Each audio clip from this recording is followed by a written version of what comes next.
290 ईसा पूर्व तक छोटे से रोम राज्य का विस्तार समस्त इटली में फैल चुका था। अब रोमन सीनेट ने अपना क्षेत्र विस्तार और बढ़ाने का निर्णय लिया और बहुत बड़ी सेना का गठन किया। सबसे पहले रोमन सेना उत्तरी अफ्रीका की एक नगर कोर्थेज की तरफ आगे बढ़ने लगी। शुरुआती दौर में यानी 5वीं सदी ईसा पूर्व में कोर्थेज राज्य फिनिशियन लोगों का उपनिवेश था, मगर जैसे जैसे कोर्थेज में शिक्षा बढ़ी वैसे वैसे कोर्थेनियन लोग व्यापारी बन गए और दूसरे नगर राज्यों से व्यापार शुरू कर दिए। धीरे धीरे जब इनकी आर्थिक स्थिति मजबूत हुई तब ये लोग फिनिशियन लोगों से आज़ाद हो गए और साथ ही अपना उपनिवेश भी बसाना आरंभ कर दिए।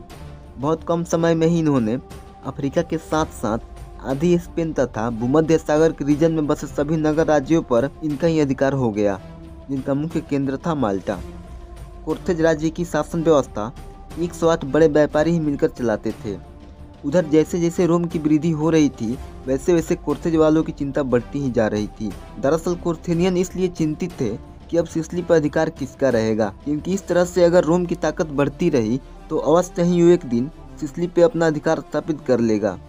इसी बीच इटली और सिसिली के बीच मौजूद मेसिना नगर पे सिराक्यूस की सेनाओं ने आक्रमण कर दिया और इनका साथ देने के लिए कोर्थेनियन सेना भी आ गई। ये सब देखते हुए मेसिना वासियों ने रोम से सहायता मांगी और बिना किसी देरी के रोमन सेना मेसिना वालों की मदद करने के लिए चल पड़ी। इस तरह 264 ईसा पूर्व में रोमन और कोर्थेनियन में पहला प्यूनिक वार आरंभ हो गया। इस बैटल ऑफ मेसिना में रोमन सेनाओं ने कोर्थेनियन और सिराक्यूस की यूनाइट सेनाओं को बुरी तरह से पराजित किया। इस जंग के बाद रोमनों ने सिराक्यूस पे 1000 टेलेरेंट का कर्ज थोप दिया, जिस कर्ज को देकर सिराक्यूस का राजा रोमनों का मित्र बन गया।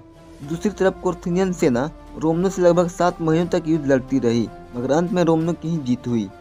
फिर भी रोमन सेना कोर्थेज पे कब्जा नहीं कर पाई। 260 ईसा पूर्व में ही रोमनों ने बैटल ऑफ मिली में कोर्थेनियन सेना को एक बार और हराया। इस बीच कोर्थेनियन सेना का कमांड हेमिल्कर नामक एक युग जनरल को मिल गया, जिन्होंने बैटल ऑफ थेरमी में रोमन सेनाओं को बुरी तरह से हराया और अधिकतर रोमन सेनाओं को बंदी बना लिया। बंदी बनाए हुए सैनिकों को हेमिल्कर ने अपने देवता के मंदिर में भेंट चढ़वा दिया। इस खबर से रोमन लोग और सीनेट को काफी दुख हुआ। फिर भी रोमनों ने अपना धैर्य नहीं खोया और एक बहुत बड़ी सेना का गठन करना आरंभ कर दिया। सेना जब पूरी तरह से तैयार हुई तब उन्होंने फिर से कोर्थेनियन से युद्ध करने के लिए भेज दिया गया। इस बार रोमन सेना ने कोर्थेनियन सेना को बुरी तरह से हराया और साथ ही उनकी युद्ध सामग्री को जब्त कर लिया। इसके बाद रोमन सेनाओं ने कोर्थेज की एक उपनिवेश लिलियम को घेराबंदी कर दिया, जहां रोमन सेनाओं को कोर्थेनियन सेनाओं ने 2 बार हराया। दूसरी तरफ जिस सैन्य टुकड़ी को रोमन सीनेट ने भेजा था उस टुकड़ी को रास्ते में ही कोर्थेनियन सेनाओं ने ऐसे परास्त किया कि उनकी नामो निशान तक मिट गया। इधर रोम में अब सैनिकों की संख्या बहुत कम हो गई, जिस कारण आम आदमी को भी सैन्य अभ्यास दिलाकर सेना में भर्ती किया जाने लगा। जब ये सेना तैयार हुई तो इन्हें भी कोर्थेज भेज दिया गया और इस बार रोमन सेना ने लिलियम नगर पर अधिकार कर लिया। इसके अगले साल ही कोर्थेनियन शासकों ने एक संधि पर स्वाक्षर किया। साथ ही अब रोमनों ने कोर्थेज पे 3200 टेलेरेंट का कर्ज भी थोप दिया। अब सर्डिनिया पे भी रोमनों का अधिकार हो गया था। इस तरह 264 ईसा पूर्व से 241 ईसा पूर्व तक रोम और कोर्थेज की पहला प्यूनिक युद्ध समाप्त हो गई। इसके बाद लगभग 20 वर्षों तक रोम और कोर्थेज में शांति बनी रही। वहीं दूसरी तरफ अब रोम का विस्तार अल्पस पर्वत से लेकर उत्तरी फ्रांस तक फैल चुका था। इस समय तक सर्डिनिया में कुछ कोर्थेजवासी निवास करते थे, जिन्होंने रोम के खिलाफ विद्रोह कर दिया, क्योंकि रोमनों का अत्याचार बढ़ता ही जा रहा था। अब रोम को एक बहाना भी मिल गया और रोमनों ने कुछ कोर्थेनियन लोगों को मरवा कर कुछ लोगों को गुलाम बना लिया।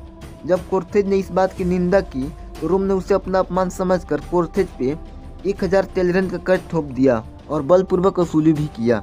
रोम की इस क्रूरता के कारण कोर्थेनियन वार जनरल हेमिल्कर को रोमनों के प्रति काफी ज्यादा क्रोध हुआ और उन्होंने अपने बेटे हैनिबल को आग पे हाथ रखवा कर ये कसम दिलाया कि जब तक वो जिंदा रहेगा तब तक वो रोमनों से नफरत करेगा और उनसे बदला लेगा।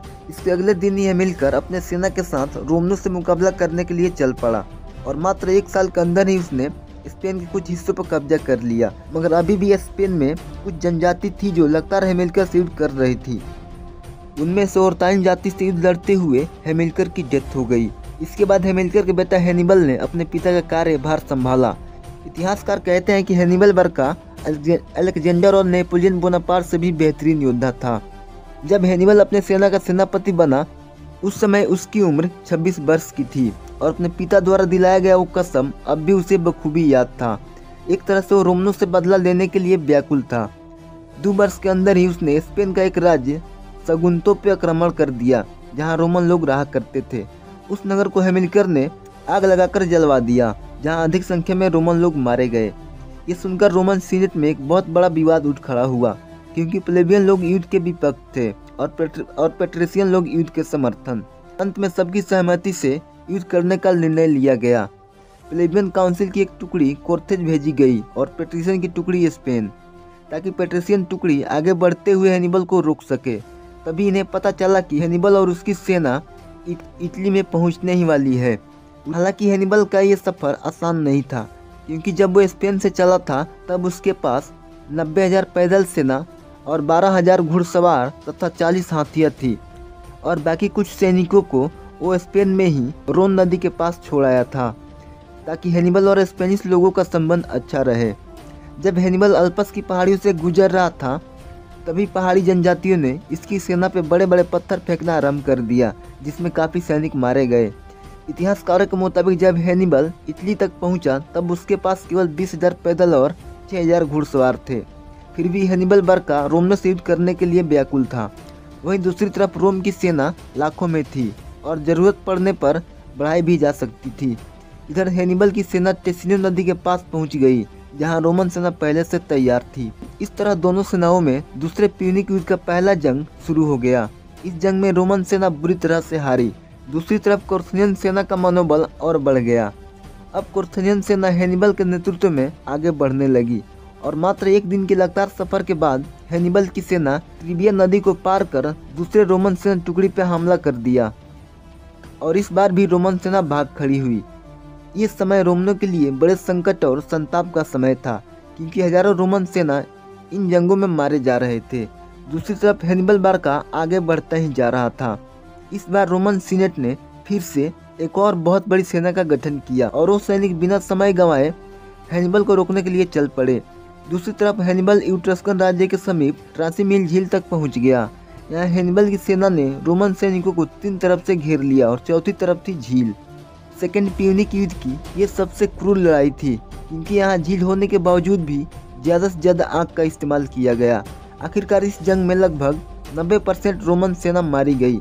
इस पराजय से पूरे रोम नगर में शोक छा गया। दूसरी तरफ हैनिबल बरका रोम से केवल 90 मील दूर था जो कभी भी रोम नगर पे हमला कर सकता था। इधर रोमन लोगों में भी डर बैठ चुका था, मगर हैनिबल बरका आगे ना बढ़ने का निर्णय लिया और वहीं पे अपना कैंप लगाया और रोम नगर के पड़ोसी राज्य को अपने ओर करने का प्रयास करने लगा। पर क्या हैनिबल बरका रोम पे आक्रमण करेगा या नहीं, इसके बारे में हम नेक्स्ट वीडियो में बात करेंगे। वीडियो को लाइक करें, चैनल को सब्सक्राइब करें, शेयर जरूर करें।